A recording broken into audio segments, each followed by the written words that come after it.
Guys G20 की 18th summit 9 और 10 सितंबर को होने वाली है। इस साल इसकी मेज़बानी भारत कर रहा है। G20 की बैठक न्यू दिल्ली के प्रगति मैदान में होगी। चलिए जानते हैं दोस्तों कि G20 क्या है, इसका उद्देश्य क्या है और ये किस तरीके से काम करता है। G20 यानी ग्रुप ऑफ 20, जिसमें 19 कंट्रीज़ हैं और जो 20वां मेंबर है वो है यूरोपियन यूनियन। अब गाइस क्या था कि 1999 के पहले G7 ग्रुप हुआ करता था, जिसमें जो पार्टिसिपेंट मेंबर्स थे वो थे America, Italy, France, Canada, Germany, Japan और ब्रिटेन। 1998 में इसमें रशिया भी ऐड हो गया। और जब क्या था उस टाइम पे एशिया में फाइनेंशियल और इकोनॉमिक क्राइसिस चल रहे थे, तो जब G7 की सालाना बैठक हो रही थी उसमें उन लोगों ने डिसाइड किया कि वो एशिया के 20 मेंबर्स को साथ लेकर आएंगे और इस तरीके से 1999 में गठित हुआ G20। 2007 के इकोनॉमिक और फाइनेंशियल क्राइसिस जो कि वर्ल्ड में चल रहे थे उसको टैकल करने के लिए 2008 में G20 का पहला समिट हुआ वाशिंगटन DC में। और ये जो G20 के समिट थे उसमें 2009 और 2010 एक्सेप्शंस हैं, क्योंकि 2009 और 2010 इन 2 सालों में G20 का जो समिट था वो साल में 2 बार हुआ। जनरली होता क्या है कि जो G20 का समिट होता है वो साल में सिर्फ 1 बार होता है। अब जान लेते हैं दोस्तों कि ये G20 में ये जो 20 मेंबर्स हैं वो कौन कौन से हैं।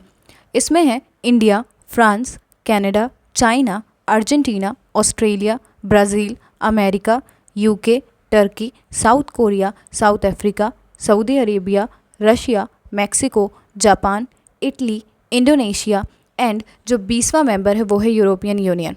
गाइस ये जो G20 ग्रुप है ये टोटल ग्लोबल GDP का 85% पार्ट कवर करती है। 75% पार्ट जो वर्ल्ड ट्रेड का है वो G20 की मेंबर कंट्रीज़ कवर करती हैं और जो टोटल पॉपुलेशन है वर्ल्ड की उसका 2/3 पार्ट G20 मेंबर्स की कंट्रीज़ कवर करती हैं। G20 ग्रुप का जो मेन उद्देश्य है वो है economic cooperation and financial stability. ये दोनों जो हैं वो उनके मेन उद्देश्य हैं, लेकिन जो क्लाइमेट चेंज है, सस्टेनेबल डेवलपमेंट है, ट्रेड, एग्रीकल्चर, हेल्थ और जो करप्शन जैसे टॉपिक्स हैं ये भी अब इसमें ऐड कर दिए गए हैं इनकी इंपॉर्टेंस के चलते। गाइस G20 जो है वो बेसिकली एक ट्रॉइका की तरह काम करता है। ट्रॉइका में 3 कंट्रीज़ आती हैं। एक कंट्री जो होती है जो पिछले साल जिसने मेज़बानी करी थी, एक कंट्री जो करेंटली अभी मेज़बानी करेगा और एक कंट्री जिसको जो करेंटली कंट्री मेज़बानी कर रही है उसको हैंड ओवर करेगी। अगर करंट की बात करें तो 2022 के G20 समिट की जो मेज़बानी थी वो इंडोनेशिया ने की थी।